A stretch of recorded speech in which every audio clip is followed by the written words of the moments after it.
నమస్తే, welcome to Aadya media. ఈ రోజు మనతో పాటు స్టూడియోలోని సీనియర్ జర్నలిస్ట్ ఇమ్మంది రామారావు గారు. నమస్కారం సార్. నమస్తే బాబు. సార్, మీరు చెప్పినట్టు బ్రో సినిమా ఎంత సక్సెస్ అయిందో అందరికి తెలిసింది. అంటే మీరు చెప్పారు కాదు, సినిమా అంతా ఆడకపోయేసరికి మళ్ళీ మీరు చెప్పింది కరెక్ట్ కాదు అది ఇది అన్నారు. కానీ మీ మాటలు నిజం అయ్యేటట్టు ఈ రోజు ఒక న్యూస్ వచ్చింది సార్. బ్రో సినిమా పాకిస్తాన్ లో కూడా హల్చల్ చేస్తుంది, బంగ్లాదేశ్ లో కూడా హల్చల్ చేస్తుంది, అండ్ మన ఇండియాలో టాప్ నెంబర్ 1 స్థానంలో ఉంది అని. దీన్ని ఎలా చూడొచ్చు అంటారు సార్? అంటే నేను బ్రో సినిమాలో ఉన్నటువంటి అంతర్గతంగా ఉన్న మెసేజ్ని తీసుకున్నాను ఒకటి. రెండు, బ్రో సినిమాలో ఉన్న హీరోని తీసుకున్నాను. పవన్ కళ్యాణ్లో ఉన్న గొప్పతనం ఏంటంటే మిగతా ఏ హీరో ఆవేశపడినప్పుడు కూడా మనలో స్పందన ఉండదు. అలా ఒక ఎన్టీ రామారావులో చూశాను, మళ్ళీ పవన్ కళ్యాణ్లో చూశానమాట. ఆ పవన్ కళ్యాణ్ కోపం వచ్చి ఇలా ఊగిపోతారు చూశారు, అప్పుడు మనకు కూడా రక్తం బాయిల్ అయిపోతుంది అన్నమాట. అటువంటి మార్పు కలుగుతుంది. అయితే సినిమా పట్ల నేను చాలా విపరీతమైన ఆకర్షణతో చెప్పడం జరిగింది. దాన్ని అంటే ప్రేక్షకులు నా రివ్యూని చూశారు, కానీ ఆ రివ్యూ కరెక్ట్ కాదు, ఈయన ఏదో తప్పాడు అనుకున్నారు. ఇవి కూడా కొంచెం బాధపడ్డాను. ఈరోజు నెంబర్ 1 స్థానంలో ఉంది, పాకిస్తాన్లో ట్రెండింగ్ అవుతుందని చెప్పినప్పుడు కొంచెం ఎక్కడైనా ఒక చోట ట్రెండింగ్ అవుతుందిలే అనుకున్నాను. అలా కాకుండా ఆగస్టులో ఒక వారం నెట్ఫ్లిక్స్ సర్వే చేసిందన్నమాట.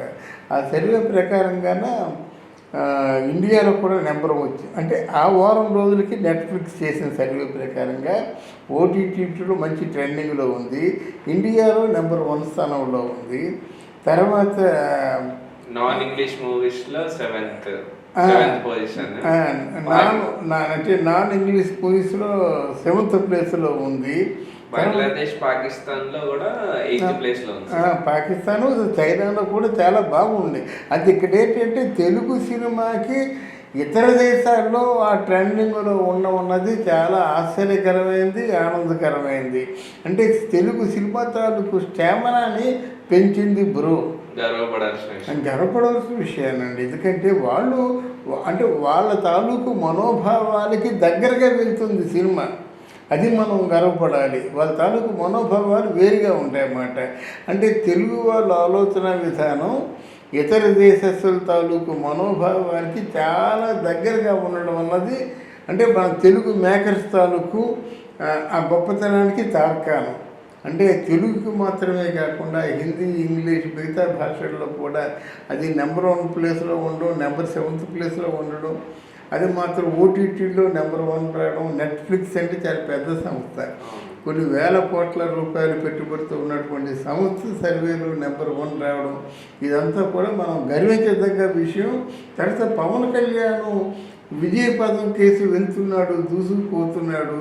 పవన్ కళ్యాణ్కి ఇండియాలోనే కాదు, ఈవెన్ ఫారెన్లో కూడా ఆయన తాలూకు అదే ముందడుగు వేస్తూనే ఉన్నాడు. ఆయన విజయ సంకేతానికి ఇది పెద్ద నిదర్శనం. అది ఇప్పుడు ఈ బ్రో మూవీ థియేటర్స్ లో రిలీజ్ అయినప్పుడు మనకి నెగిటివ్ టాక్ వచ్చింది కదా సార్.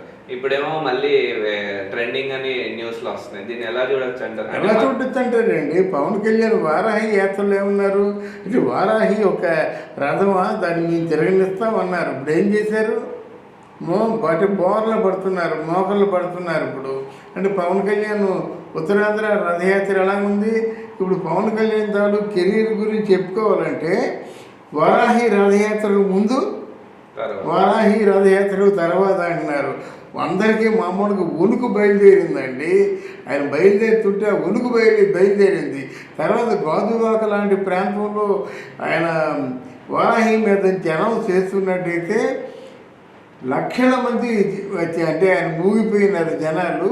తర్వాత ఏంటంటే ఏ మీటింగ్లో కూడా ఎలా జరగలేదు. ఎలా జరిగింది తెలిసిన, అన్నా మమ్మల్ని సారీ అన్నా, క్షమించు, నీకు పొరపాటు చేస్తాను, నీకు ఓట్లు వేయలేదు అని అనడం అన్నది ఎంత మార్పు అండి. వాళ్ళు సహజంగా ఓట్లు లేరు, ఈసారి చూద్దాంలే అనుకుంటారు. కానీ మోకుమ్మడిగా అందరూ కూడా అన్నా మమ్మల్ని క్షమించు, ఈసారి నేను తప్పకుండా గెలిపించుకుంటామని అన్నా అని చెప్పేసి వాళ్ళు మాట్లాడడం ఒకటి చాలా గొప్ప పరిణామం. తర్వాత మనకి ఆల్మోస్ట్ నాకు తెలిసి ఇండియాలో ఏ నాయకుడికి కూడా ఇంత మహిళా ఆదరణ ఉండదు. మహిళలు ఇంట్లోంచి బయటకు వచ్చేసారండి. అంటే ఆ రోజు స్వతంత్ర పోరాటంలో ఎలాగైతే మహిళలు వచ్చారో, ఆ రోజు అల్లూరు సీతారామరాజు తాలూకు పోరాటంలో ఎలాగైతే గిరిజన మహిళలు బయటికి వచ్చారో, వాళ్ళు మహిళలే ఎక్కువ యాక్షన్ చేసుకున్నారు గనక ఈ మహిళలు ఎప్పుడైతే వచ్చారో ఈసారి ఓట్లు మీకు ఎలా పడవో చూస్తాం. ఇంకెవరు వచ్చినప్పుడు కూడా మీ ఓట్లు వేసేది లేదని చెప్పడం కూడా చాలా సంతోషకరమైన విషయం పవన్ కళ్యాణ్ విషయంలో. తర్వాత పవన్ కళ్యాణ్ని మీరు గమనించినట్టయితే అన్నీ కూడా జరిగే మాటలే మాట్లాడుతున్నాడు. అంటే ఏదో గొంతెమ్మ కోరికలు వీళ్ళు కోరుకోవడం కానీ, గొంతెమ్మ కోరికల్ని తీరుస్తానని పవన్ కళ్యాణ్ చెప్పడం కానీ చేయటం లేదు. నా వల్ల ఇంతే అవుతుంది, ఇదే మనం చేస్తాం అని చెప్తున్నాడు. కాబట్టి ఆయన పరిపాలన కూడా అంటే దీనికి పెద్ద మేధస్సు అంతా అవసరం లేదు.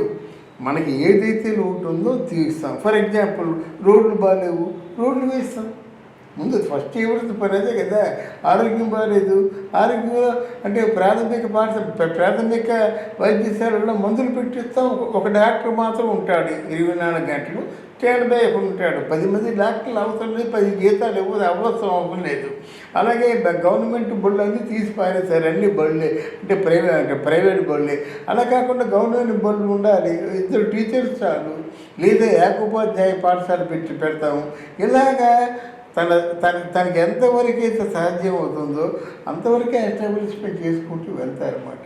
తర్వాత ఇప్పుడు మనకి స్థలం ఉంది, ఆ స్థలం విదేశప్పుడు మన రేపు ఒకవేళ బహుశా అమెరికాలో మన తెలుగు వ్యక్తి ప్రెసిడెంట్గా పోటీ చేస్తున్నాడు, ఆ సింగపూర్లో కూడా పోటీ చేస్తున్నాడు. ఏం చేస్తున్నాడు? అయ్యా మీకు కావాల్సినంత ల్యాండ్ ఉంది, ఈ ల్యాండ్లో మీరు పరిశ్రమలు పెట్టుకోండి, మీరు 60% తీసుకొని మాకు 40% ఇవ్వండి. లీజ్ అంటారా? లీజ్ మాకు వద్దు, పైగా మేము కరెంటు ఈ సబ్సిడీ రేట్కే ఇప్పిస్తాం మేము, అది బాధ్యత మేము తీసుకుంటాం అని అండర్స్టాండింగ్ ఉంటే ఎవరైనా వ్యాపారం ఎవరైనా చేయొచ్చు. జనరల్గా మనం ఏం చేస్తామంటే వ్యాపారం తెలిసిన వాడికి మనకి తేడా ఏంటంటే, మనకు ఒక ల్యాండ్ ఉంటుంది, ఒక 5 ఎకరాల ల్యాండ్ ఉంటుంది. 5 ఎకరాలకి ఇప్పుడు 5 నాలుగు 20 కోట్లు ఉంటుంది కదా. తెలిసినోడు ఏం చేస్తున్నాడు? 10 కోట్లకి అది బ్యాంకులో పెట్టి 10 కోట్లు అది ఒక లైఫ్ క్యాపిటల్గా పెట్టుకుంటాడు. మీకు అర్థమైందా? లోన్ తీసుకొచ్చి ఇంకొక ఇన్వెస్ట్మెంట్ ఇన్వెస్ట్మెంట్ తక్కువ కాదా? లోన్ చూసుకుని లోన్ అలా మార్చినప్పుడు కూడా లోన్ ఎంత ఉంటుంది? రూపాయికి బిలో ఉంటుంది. బయట మార్చినట్టయితే మినిమం 5 రూపాయలు పడుతుంది దానికి. అది మరి ఎంత లాభమే కదా, కోట్ల మీద లాభం ఉంటుంది కదా. అంటే వ్యాపారస్తుల తాలూకు బుర్ర ఎప్పుడు అలా ఉంటుందన్నమాట. ఈవెన్ ₹1,00,00,000 బిల్డింగ్ ఉన్నా ఆ బిల్డింగ్ ఏమో 75 లక్షలకు అమ్మే ఒక తాకట్టు పెట్టేసి ఆ 75 లక్షల రూపాయలు వ్యాపారంపై పెడతాడు. అంటే ఏమిటి? ఆ వచ్చిన లాభంతో అప్పు తీరుస్తాడు, ఆ వ్యాపారం అలా కొనసాగుతూ ఉంటుందన్నమాట. ఆ వ్యాపారం బ్రెయిన్ ఉండాలి, కానీ ఎంతసేపు అప్పులు చేసే బ్రెయిన్ ఉంటే వాడు వృద్ధిలో రాలేడు, ఆ కుటుంబం కూడా వృద్ధిలో రాలేదు. మళ్ళీ వచ్చే సంవత్సరం కానీ వైసీపీ పార్టీ కానీ కొనసాగినట్టయితే మొత్తం అప్పులు ఊబులు అందరూ దిగిపోతాం. అంటే ప్రజలు దిగిపోతారు, ప్రభుత్వం దిగిపోతుందన్నమాట. అటువంటి ఆలోచన ఉండాలి. అటువంటి ఆలోచన పవన్ కళ్యాణ్కి ఉందని మనసావాత కర్మనా నమ్ముతుందన్నమాట. మన వీడియోలు పవన్ కళ్యాణ్ తాలూకు వ్యక్తులు అందరూ చూస్తున్నారు, మనకి తిరిగి రెస్పాన్స్ కూడా ఇస్తున్నారు. చాలా సంతోషంగా ఉంది. ఎందుకంటే ఒక నిజాయితీ గల నాయకుడు ఉంటే బాగుంటుంది, నిజాయితీ గల నాయకుడు పరిపాలించినట్టయితే బాగుంటుంది అని ఏకైక లక్ష్యంతో మనం వీడియో చెప్పుకుంటున్నాం. ఓకే అండి, థ్యాంక్ యూ అమ్మా, థ్యాంక్ యూ వెరీ మచ్.